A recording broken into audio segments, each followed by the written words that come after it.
One, depending on where you are in the world. It is Monday today, but it's actually Tuesday for Ree, and we're back for another confidence convo.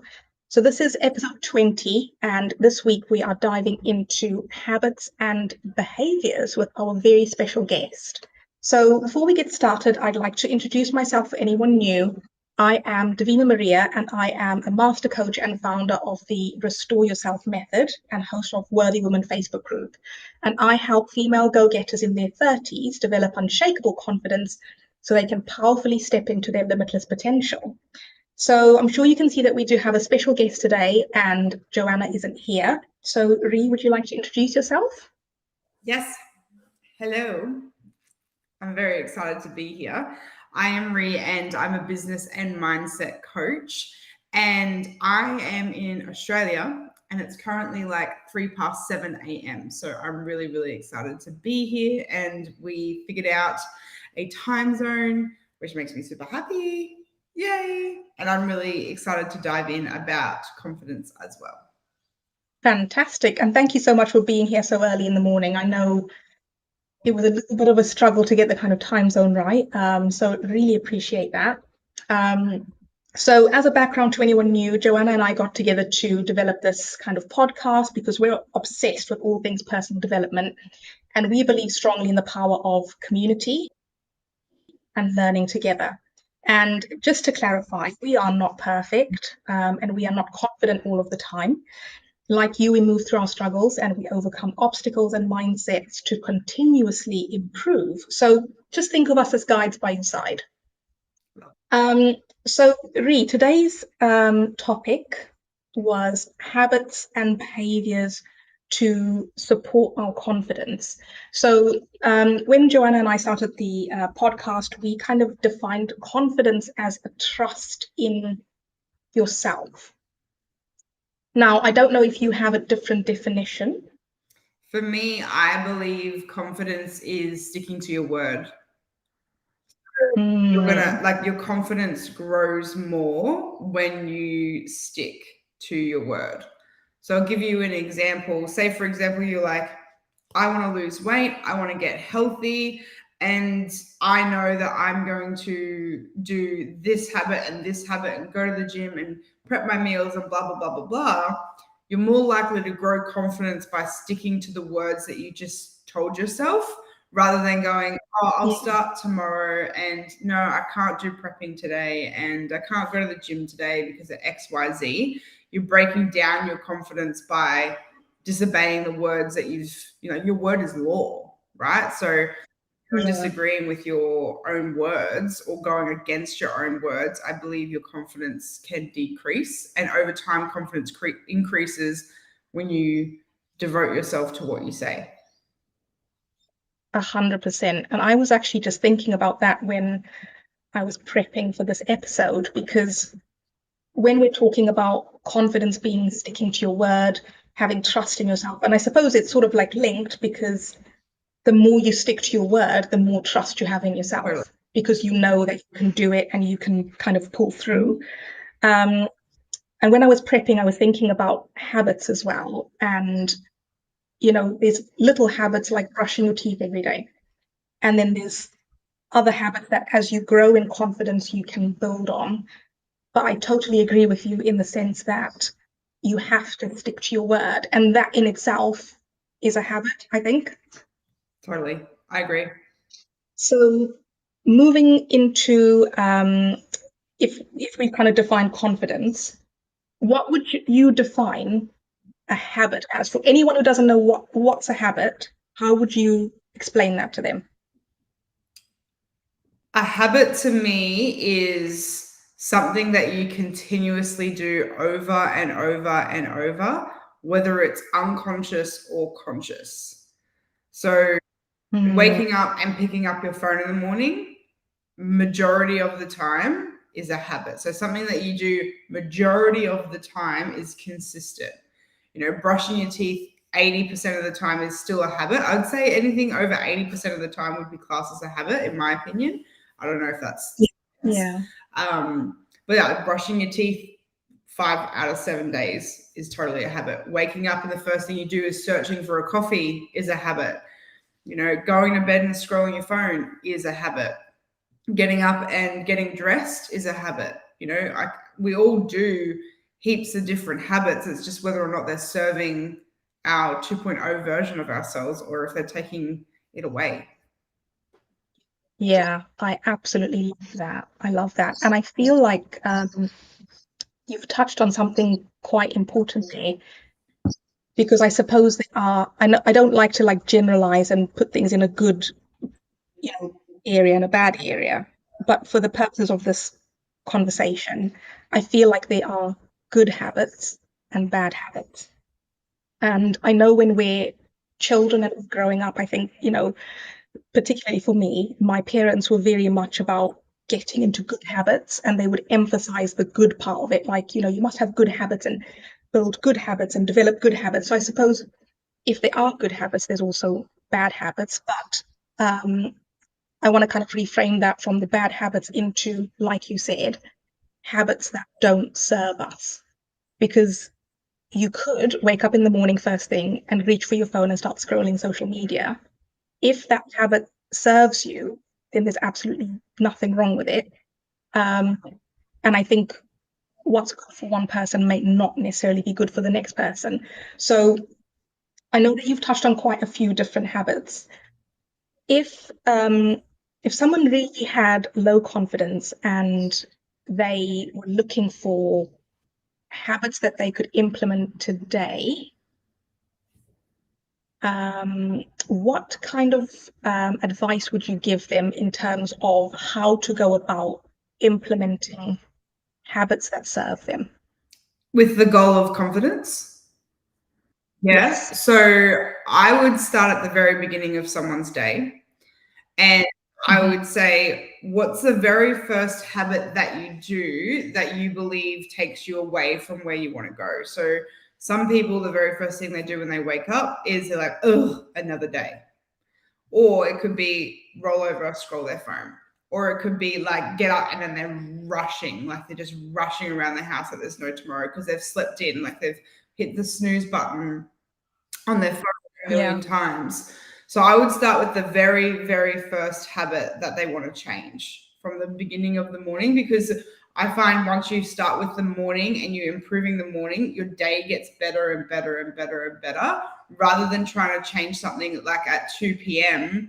Maybe you've had not a great start to the day, so you're less likely to do it at 2 p.m. because you're like, oh, fuck, I don't care anyway, kind of thing. So I recommend starting very early in the morning. So that could be like putting your phone in the drawer the night before and choosing to not pick it up in the next morning. It could be getting out of bed and the first thing you do is make your bed. It could be going straight to the bathroom, brushing your teeth, scraping your tongue, whatever, moisturizing your face, brushing your hair, like actually making yourself feel great. It could be a glass of water in the morning. It could be a nice stretch, like something that, a habit that makes you feel great or feel like even 1% better than you did before you did it is a great habit. Yeah. Because over time it compounds and you're going to feel, and like the habits are weaved in also with manifestation, right? So the more habits you do that raise your energy, raise your happiness, raise your vibration, over time it compounds into attracting things that sit on that wavelength. And then you're going to bring in things that make you even more confident, things that make you feel loved, things that make you feel joyful, things that make you feel abundant. Like all these things will happen just because of the habits that you've implemented.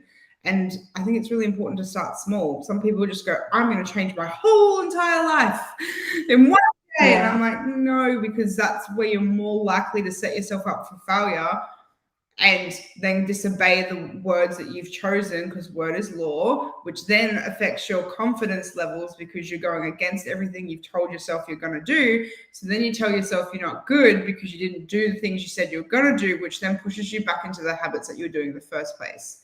So you're starting with something small to just like continue along. You're like, yes, 1% better than yesterday, 1% better than yesterday. Yeah, that's so true. And I think I think about when you were saying about the morning routine, I think that is completely true because I know there are mornings when if I snooze my alarm and I get out of bed 3 minutes before I need to be at the gym and I rush to the gym, I might work out and feel better, but the chances are my whole day becomes a Yeah. rush. It's almost as if that morning 10 minutes of shit, I'm late for the gym becomes a whole day. I'm late for everything. I'm rushing, I'm rushing, I'm rushing. And you get home and you just feel like that whole day has just been a blur. Whereas if I wake up and I kind of slowly, gradually get up, read, journal, have a bit of quiet time, and then kind of think, oh yeah, I've got 15 minutes to get ready for the gym, and I get up and get ready and take my time, I feel like the day's 100% better. And part of me kind of feels like this links into self-care as well, because the habits that are not serving you kind of go against your self-care in a way. And the habits that are serving you, the habits that you're developing that are setting your day up in the right way, actually count as self-care. So I know some people get a bit stuck and they kind of go, oh, I don't know what self-care is. You know, I've done a face mask. What more do I need to do? I think this is one of the things that I would say counts as your self-care. Think about your morning routine, think about your habits. And I know you said about starting small. I 100% agree with that. I think it's better to start with one thing and do that one thing for a month and then do another thing rather than trying to do meal prep, losing weight, going to the gym, and all the self-care in one month. I believe when you do one habit at a time or a habit long enough so it feels a little bit more unconscious, so you just naturally are doing it, you're going to get better results and it's also far more sustainable. So, like, we'll Yeah. take weight loss as an example because it's a common theme. Most women have tried to lose weight in their time. I find that when they try to go all, and including myself, I've totally done this in the past, where they've done the all or nothing, like they've gone really lean in their diet. They're, going to the gym for 2 hours when they were doing 0 hours a day. When they're trying to drink like fucking 3 liters of water when normally they're drinking like 3 liters of coffee. Like doing that all at once, it puts the body into shock. Like the body's like, what the hell is going on? Yeah. It affects the nervous system. So you could feel a little bit like on edge and a bit antsy because all of this change, detoxing, all that kind of stuff. Then that can feel too much pain in the body. Like it feels like this is far too much for my body. I can't handle this. This isn't sustainable. So then you go, no, I'm not doing it. Whereas Too hard. yeah, and whereas if you just do it like a bit by bit, like even if you went by meal, like this morning, I'm gonna have, a nice amount of protein and some, plants and whatever. And then you're like, great, I've like nailed my breakfast. My breakfast is amazing. It's a wholesome diet, blah, blah, blah, blah. Then you can move on to your lunch and be like, okay, like how can I make this a wholesome meal as well? Rather than being like, I'm gonna change everything because you're wired for certainty. You're wired for similarity. So when you go to like break it and change it up and be drastic with it, it's definitely doable. Do not get me wrong. It's definitely doable. It's more so doable when there's a lot of pain motivation. So I talk about a lot with my clients. We either are motivated by getting away from pain or towards pleasure. And if we're talking in the context of health, people are more likely to change their health when there's something really painful happening with their health, like, had a diagnosis or like they're super overweight and like they've been bullied or something. Like they're more likely to go, fuck this, I'm done, I'll change it. And that's when they will change everything because the pain is so strong that changing everything at once isn't as painful. So that's more likely to do like the I'll change everything. But if you're like, no, I just want to be motivated towards pleasure, I don't want to wait for something so painful that I have to change everything, start with sustainability. Start with something that feels sustainable. Pick one habit, break all the habits down that create fantastic health or wealth or love. Like pick your topic and then go, right, okay, these are all the habits I can start to implement. What's the easiest one, and what's the one that's going to ripple effect into the whole area that makes me go, yeah, I want to eat better, or yeah, I want to drink more water, or yeah, I want to be off my phone more, or yeah, I want to clear head. Like, what's the one that's most important to you, and focus on that one first and implement it in a way where it's effortless rather than, oh, I need to change my whole entire life in order to create this habit, because you're less likely to do it because you're going to come up against challenges. So I think you've got to be smart with habits so you can trick yourself to do them. I love that. You can trick yourself. Before you even know it, you've changed. Yes. I absolutely love that. So my kind of last question before we wrap up. I'll use myself as an example. At the beginning of the year, one of the things I really wanted to get back into was reading every single day. And I said to myself, okay, before you go to bed, what you're going to do is you're going to read at least one page of a book a day. So you don't have to read the whole chapter, you just have to read a page. And if you are really into the book and you want to read more, fine. If you are so tired that you just want to drop off to sleep, just do your page, shut your book, off to bed. And thankfully, I have managed to keep up that habit. So I'm still reading now. I read more than a page now, but at the beginning, a page was really hard going. So what would you say to someone who, a bit like me, says, okay, I've done my habit, I'm sticking to it. How do I know that I'm ready to kind of add something else into it? Because I don't want to overwhelm myself and like fall off the wagon completely. So how do I know that I'm ready for the next good habit? I believe it's when it's unconscious. So when you're like naturally already doing the habit. So say, for example, tonight, if you wind down, brush your teeth, put everything away, jump into bed, and then you pick up your book before you pick up your phone, and you're like, oh shit, I picked up my book rather than my phone, then naturally your habit is super unconscious and you're just doing it. And also, like what I say to some of my clients is do the foundation. So say, for example, let's use the example of the book. Like the book is your habit. You can still do other habits on top of the book. However, the one that you must do is the book per day.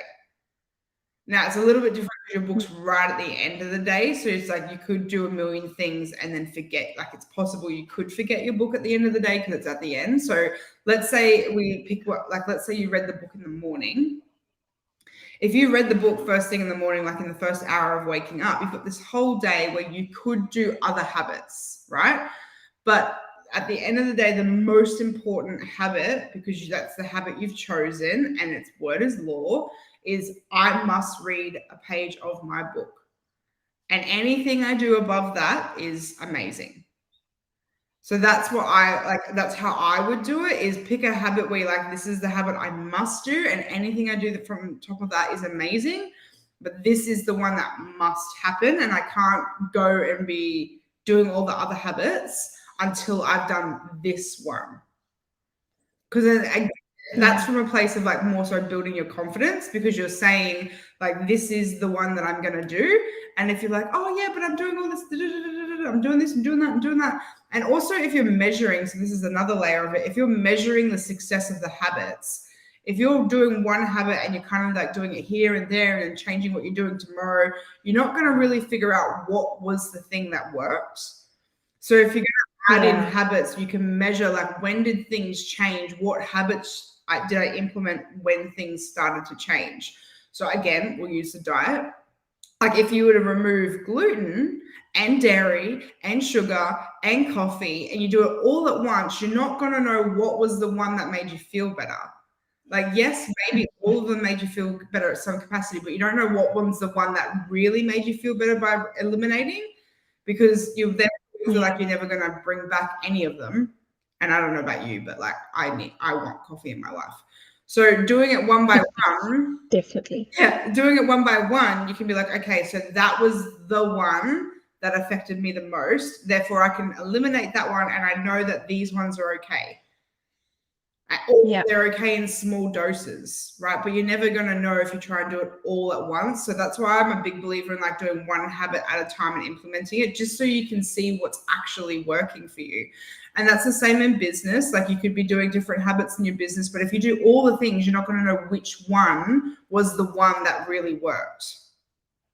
Yeah, that's so true. And I think as people, we just sometimes we want something to happen so bad that we almost throw everything at it in the hopes that whatever we want is going to happen. And then when it doesn't happen, we're a bit like, well, there's no point at all because I've done this, and nothing worked. So therefore, I'm just going to give up. And yeah, I love that. I love what you just said there. Do one, implement it, get it into an unconscious place, and then stack on the next one. And there's one person that I'm thinking about in particular who I speak to about this a lot. And one of the questions they always ask me is, well, most of the time they say, I've done it for 3 days and then I forgot on day 4. So that's it. I'm done. I can't do it anymore. So I know for myself, if I kind of forget to read my book, or let's imagine I went out and I got home at 2 a.m. and I just crashed, and I wake up the next morning and I think, oh, I didn't read my page.